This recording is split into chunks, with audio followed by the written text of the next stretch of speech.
terus ini dituntaskan dan dikembangkan kapus-kapusnya. Sekarang substansinya. Kalau teman-teman ini tadi sudah sampaikan, substansinya saya sepakat saja. Tapi saya menangkap pesan moral dari pimpinan adalah, satu, ini dulu, KUHP kita sudah selesai dan efektif berlaku Januari 2026. Oke? Ini baru sempurna berlakunya bila hukum acaranya sudah ada di sebelahnya. Kira-kira kan begitu ini. Agak unik kalau substansinya sudah oke, hukum acaranya masih yang lama misalnya begitu. Jadi pikiran kami, ini pimpinan, nggak ada cerita tentang ya pelan-pelan kita kerjakan ini, nanti kalau nggak selesai masa sidang ini ya 5 tahun lagi, 5 tahun. Enggak, saya mengusulkan pimpinan, setahun ini selesai. Karena cepat atau lambat, tergantung kita juga. Di masyarakat kalau kita lambat, apa aja korjo kau katanya di Ariasan sana. Begitu cepat, apa yang dikejar-kejar, kok buru-buru kali, kan kira-kira begitu. Saya mau katakan, soal hukum acara ini menjadi sesuatu yang sangat penting menjelang Januari 2026. Jadi nggak ada lagi diskusi tentang berapa lama mengejar itu, kira-kira begitu. Kalau ngomongin timeline ini pimpinan, tadi sudah sampaikan, udahlah nggak usah kunjungan kerja atau studi banding, toh kita semua bisa cepat, teknologi sudah ada. Jadi saya setuju itu. Dan di Komisi 3 ini rata-rata punya pengalaman penegak hukum semua ini, baik alumni jaksa, alumni polisi, atau alumni advokat, ini banyak di sini yang sebenarnya kita ngerasakan seluruhnya ini. Nah, jadi satu soal waktu. Karena itu jika tanggal 6 kita nanti pimpinan sudah masa reses, kita masuk 20 Januari, ya udah start teman-teman. Menurut saya tadi yang usulan itu, poin-poin itu udah siap betul itu. Nah, sekarang metodologinya ini supaya sedap gitu. Karena ini pun berpotensi ke MK, karena akan banyak juga orang keberatan nanti. Maka kata kunci utama kan yang selalu disampaikan MK, participation meaningful itu. Pimpinan, saya boleh usul nggak ke mereka ini, kita ini. Untuk KUHP kita ini, kita bikin sayembara aja biar rame. Jadi publik itu ikut semua. Mau di kampus, mau di SMA, mau di kalangan polisi, jaksa, advokat, di lapas, di PPNS, semua boleh bicara dan kumpulkan itu. Ini masalah yang kami hadapi, begini jalan keluarnya. Jadi sayembara itu dibasiskan pada lesson learn. Jadi pelajaran masa lalu, tadi 43 tahun kata Pak Jenderal Dadang itu 43 tahun. Pelajaran apa yang kita petik? Kawan-kawan semua sudah mengalami, kita semua sudah mengalami. Dari situlah kemudian kita menyusun. Jadi ini salah satu metode menurut saya. Jadi ya udahlah sayembara lah gitu. Saya kira kenapa? Karena ini urusan untuk kita semua. Yang mulai rakyat kecil sampai rakyat besar. Yang ketiga, ini yang paling penting menurut saya. Basisnya adalah KUHP yang mau kita bangun adalah KUHP yang mensupport undang-undang yang kita bikin dalam konteks negara hukum yang demokratis. Itu poin utamanya.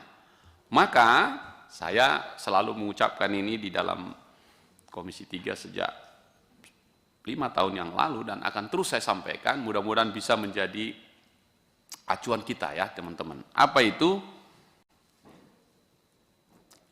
Kan selalu kita bilang biarpun langit runtuh, keadilan harus ditegakkan, kan begitu.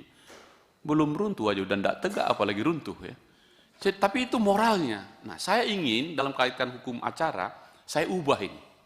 Kita ubah ini, kalau setuju ya. Saya selalu mengatakan, keadilan tidak boleh menemui jalan buntu.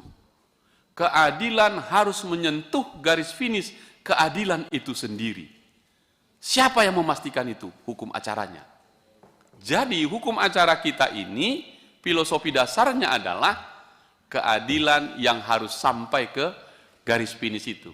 Tidak boleh tertunda atau tidak sampai. Ini yang disebut justice delay, justice deny.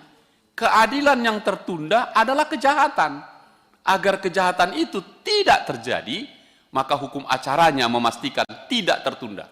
Itulah yang tadi teman-teman sebut Ada yang buat P21, balik sini, nggak jelas barang itu. Dikembalikan P19, nggak balik-balik lagi dia, muter-muter aja, hilang dan seterusnya nggak tahu kita. Kasihan rakyatnya tadi.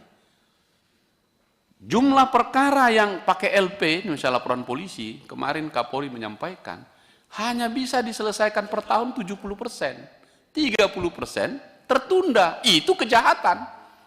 Nah, jangan-jangan KUHAP-nya salah. Mungkin juga sebaliknya, KUHAP itu bisa meminimalisir jumlah perkara yang terdelay. Itu yang pertama. Yang kedua, ini yang paling parah. Dan ini harus jadi acuan usul saya ya. Saya belum tahu nanti di mana kita buat bab-babnya. Kalau tadi di prosesnya. Finish dia, selesai. Tapi nggak dapat piala. Berarti soal eksekusi. Apa artinya negara hukum menang dia atau dibebaskan atau dihukum dia atau apapun namanya, ada keputusan hakim tok gitu, tapi tidak tereksekusi. Banyak contoh, pidana mati di sektor narkoba dan yang lain-lain lah. Jumlahnya besar sekali, dari kampung kami Sumatera Utara sana banyak sekali. Nah, ada yang salah di hukum acara kita. Orang udah diputusin, kenapa tak dieksekusi gitu? Di mana kita mau letakkan ini? Nah, saran saya, poin-poin inilah menjadi kata kunci di dalam meletakkan hukum acara ini. Saya telah baca tadi jalan pikiran teman-teman badan kalian, poin-poinnya ini oke. Tapi apa yang saya sampaikan ini jadi penting. Penutupnya ini benar.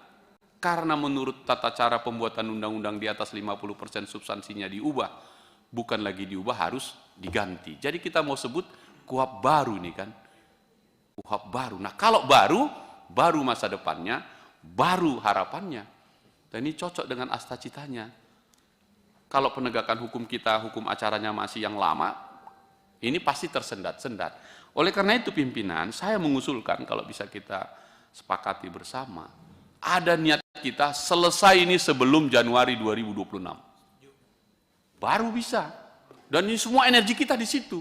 Maka saya usul tadi kan, sayembara kita kembali ke dapil masing-masing, teruskan, diterus-teruskan ini, didiskusikan, diomong-omongkan, dicakap-cakapkan, dan teman-teman badan keahlian terima semua masukan itu, lalu kita susunkan. Tapi kita buat panduannya yang tadi saya sebutkan.